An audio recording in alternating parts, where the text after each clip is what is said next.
ग्रामविकास मंत्री जयकुमार गोरे यांच्या जिल्ह्याच्या सीमेवर जल्लोषात भव्य स्वागत, फटाक्यांची तुफान आतिषबाजी, भले मोठे हार, जेसीबींवरून पुष्पवृष्टी, हजारो कार्यकर्त्यांसह शेकडो गाड्यांचा ताफा.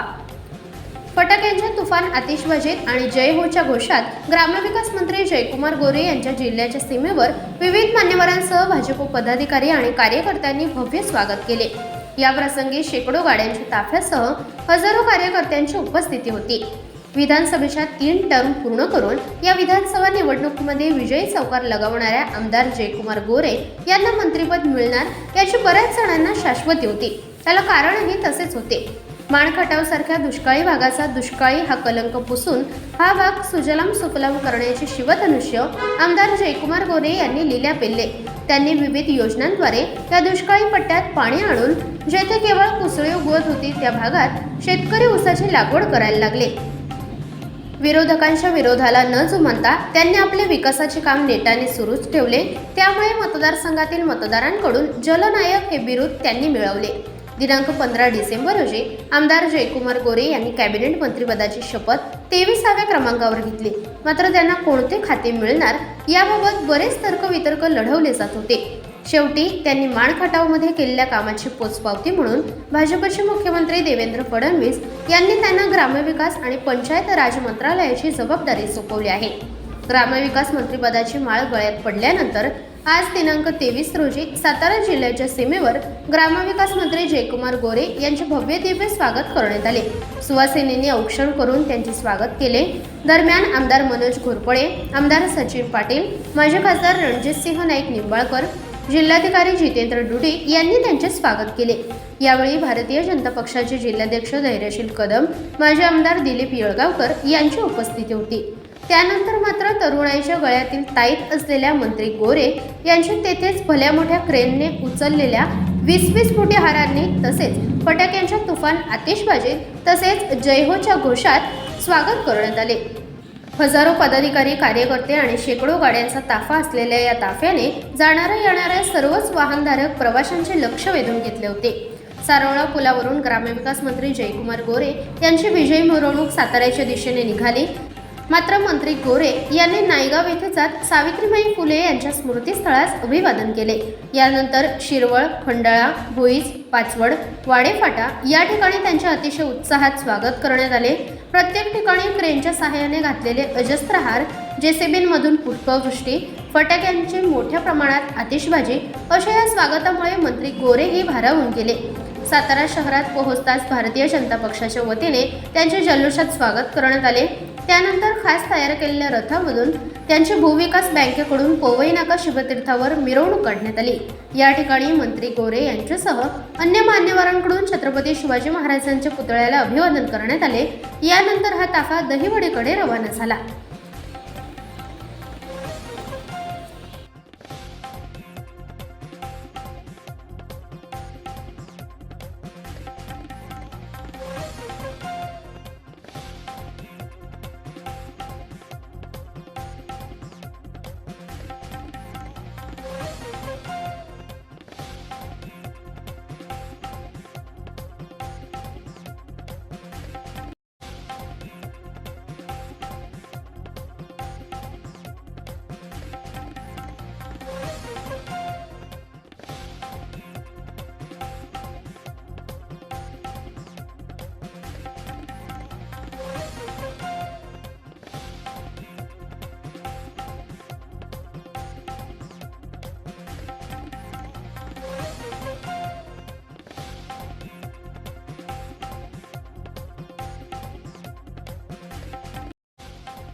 मंत्रिपद मिळाल्यानंतर पहिल्यांदाच साताऱ्यात एंट्री होती. एकदम जंगी स्वागत केलं तुमचं सातारकरांनी. काय बघताल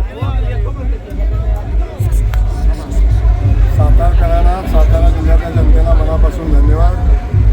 आज सातारा जिल्ह्यामध्ये प्रवेश केल्यापासून प्रचंड मोठ्या उत्साहानं, प्रचंड मोठ्या आनंदानं सातारा जिल्ह्याची जनता स्वागत करते आणि मला मनापासूनच आनंद आहे की एवढ्या मोठ्या प्रमाणात या जनतेनं माझं स्वागत केलेलं आहे.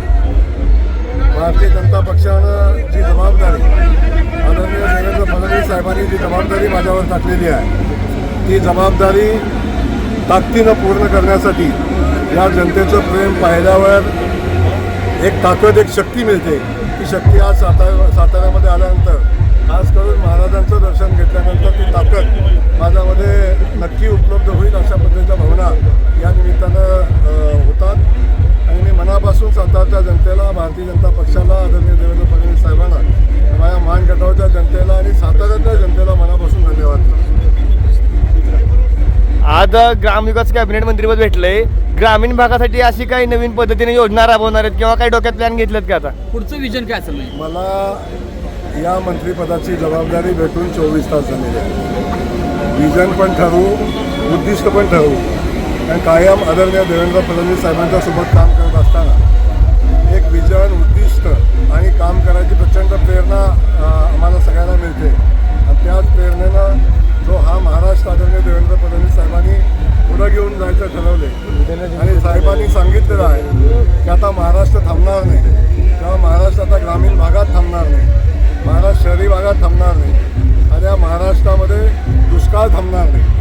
या शेतकऱ्याच्या बांधापर्यंत दुष्काळी भागामध्ये पाणी पोचेल आणि या सातारा जिल्ह्यामध्ये, या महाराष्ट्रामध्ये, खास करून जिल्ह्यामध्ये एक औद्योगिक क्रांती उभी राहील अशा पद्धतीच्या भावना या निमित्ताने व्यक्त करतो.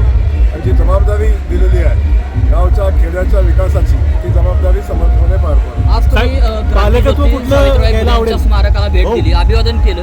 त्याचबरोबर तुम्ही गेल्या वर्षी देखील म्हणलेला होता, गेल्या वर्षी जेव्हा मुख्यमंत्री आले तेव्हा की निधीची घोषणा करू, तर आता ह्याच्या पुढची प्रोसेस काय असेल? सावित्रीबाई फुलेंच्या स्मारकासाठी 100 कोटी रुपयाची मागणी मी केलेली होती. तत्कालीन मुख्यमंत्री महोदयांनी त्याला मान्यताही दिलेली होती. त्या अनुषंगानं त्याचा प्लॅन तयार झालेला आहे, आराखडा तयार झालेला आहे. आणि तयार झालेला आराखडा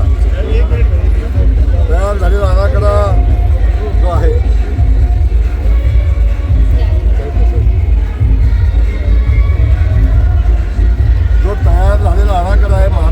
सावित्रीबाई फुलेंच्या स्मारकाचा, या संदर्भात कालच मी माननीय मुख्यमंत्री महोदयांशी चर्चा केलेली आहे.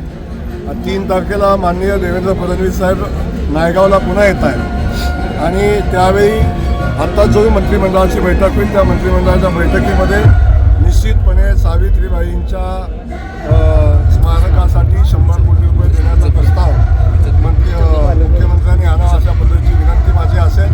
तर मला खात्री आहे की ती विनंती मान्य होईल. भाऊ, जिल्ह्याला तब्बल 4 कॅबिनेट मंत्रीपद मिळाले आहेत. पालकमंत्रीपदाचा तिढा अजून कायम आहे. नक्की नेमकं काय यामागं असू शकते? अजिबात कुठलाही तिढा कायम नाही. पालकमंत्रीपदाचा निर्णय सगळ्यांच्या संमतीनं होईल. तिन्ही पक्ष समन्वयानं निर्णय घेतील. तेव्हा कुठलाही तिढा शिल्लक राहिलेला नाही, तिढा पण नाही. आता एवढी मोठी जबाबदारी 4ही मंत्र्यांच्यावर आहे. या जिल्ह्याला आजपर्यंत, या जिल्ह्यानं ज्या लोकांच्यावर प्रेम केलं, ज्या पक्षावर प्रेम केलं, त्या पक्षानं आजपर्यंत या जिल्ह्याला न्याय दिला नाही. आज आपण बघताय सगळ्यात जास्तीचा पाऊस आमच्या सातारा जिल्ह्यात पडतो. सगळ्यात कमी पाऊस पण आमच्या पलटण, मान, खंडाळा या भागामध्ये पडतो. परंतु आज अखेर आमचा दुष्काळ संपला नाही. 20-20 वर्ष त्या खात्याचे मंत्री असतानाही आमचा दुष्काळ संपला नाही. तेव्हा आता जनतेनं निर्णय घेतलेला आहे पाण्यासोबत जाण्याचा. जो पक्ष, जे लोक पाण्याचा प्रश्न सोडवतील अशा लोकांच्या पाठीशी जनता उभी राहिलेली आहे. देवेंद्र फडणवीस साहेबांच्या भारतीय जनता पक्षाच्या, आमच्या महायुतीच्या मागं जनता उभी राहिलेली आहे. आणि मला खात्री आहे आता दुष्काळ मुक्तीच्या दिशेनं अंतिम टप्प्यामध्ये आलेली ही लढाई आम्ही पूर्णत्वाला नेऊ. औद्योगिक क्रांती उभी करू, शैक्षणिक क्रांती उभी करू. भाऊ, महायुतीचा बालेकिल्ला सातारा जिल्ह्यात झाला, तसंच माढामध्ये आता तुम्ही लक्ष घालणार का? मागच्या वेळीचं जी बॅकलॉग होता तो भरून काढणार का खासदारकीचा? आता मिशन सातारा कंप्लीट झालेलं आहे. मिशन माढा हातामध्ये घेतलेलं आहे आणि बिलकुल चिंता करू नका. माढ्याची लढाई यशस्वी होईल ते उद्दिष्ट ठेवून काम करतोय. आणि तुम्हाला माहिती आहे की जेव्हा आम्ही एखादं उद्दिष्ट ठेवतो तेव्हा ते पूर्णही करतो. हे उद्दिष्ट आमचं पूर्ण होईल, बिलकुल चिंता करू नका. माढाही होईल, सोलापूरही होईल, साताराही होईल. अजिबात काळजी करू नका. मग तुम्हाला सोलापूर किंवा साताऱ्याचं कोणतं पालकमंत्री पदावर तुमची इच्छा आहे तुम्हाला मिळावा? पक्षाचा सामान्य कार्यकर्ता आहे. पक्षानं जी जबाबदारी आताही मागितली नव्हती, आताही कुठलं खातं मागितलं नव्हतं. पक्षानं जी जबाबदारी दिली ती इमानदारीनं पार पाडण्याची भूमिका घेऊन आम्ही काम करतो. आणि आताही तीच भूमिका घेऊन पक्ष जी जबाबदारी देईल ती जबाबदारी आम्ही पाडू. आम्ही सगळेजण एकत्र मिळून काम करू. आता तुम्ही बघताय आम्ही सगळेजण एकत्र ताकदीनं सगळेजण एकत्र काम करतोय. तर बिलकुल चिंता करू नका. बदललेला सातारा आणि वेगानं विकासाच्या दिशेने जाणारा सातारा आपण पाहू. भाऊ काल मुख्यमंत्री देवेंद्र फडणवीस यांनी देखील 3 महिन्यात निवडणुकीच्या तयारीला लागा. महानगरपालिकेच्या नगरपालिकेच्या असतील तर सातारा जिल्ह्यामध्ये आता 4 आमदार आहात, तुम्ही 2 मंत्री आहात, तर कशा पद्धतीने रणनीती असेल पश्चिम महाराष्ट्रामध्ये? नाही, मुळातच जो निर्णय आमची पक्षश्रेष्ठी घेतील त्या अनुषंगानं आम्ही निवडणुकीची तयारी करू. आम्ही त्या निवडणुकीला आजही तयार आहे. त्यामुळं निवडणूक उद्या लागू किंवा 3 महिन्यांना लागू 4 महिन्यांना लागू त्या संदर्भात आमची तयारी आहे. निवडणूक आम्ही ताकदीनं लढू आणि जो निर्णय घेतील, महायुतीच्या माध्यमातून लढायचा निर्णय घेतला महायुतीतनं लढू, पक्षीय पातळीवर लढायचा निर्णय घेतला पक्षीय पातळीवर लढू आणि येणाऱ्या सगळ्या निवडणुका जिंकू हा विश्वास या निमित्ताने. एक खासदार बरोबर आहेत, दुसरे खासदार उदयनराजे भोसले आणि दुसरे राजेश शिवेंद्रराजे भोसले यांच्या दोघांची काय भेट वगैरे झाली? बिलकुल आम्ही सोबतच होतो. शिवेंद्र महाराज आम्ही मंत्रिपदाची शपथ सोबत घेतलेली आहे, त्यांच्या सभागृहामध्ये सोबत आहे. त्यानंतर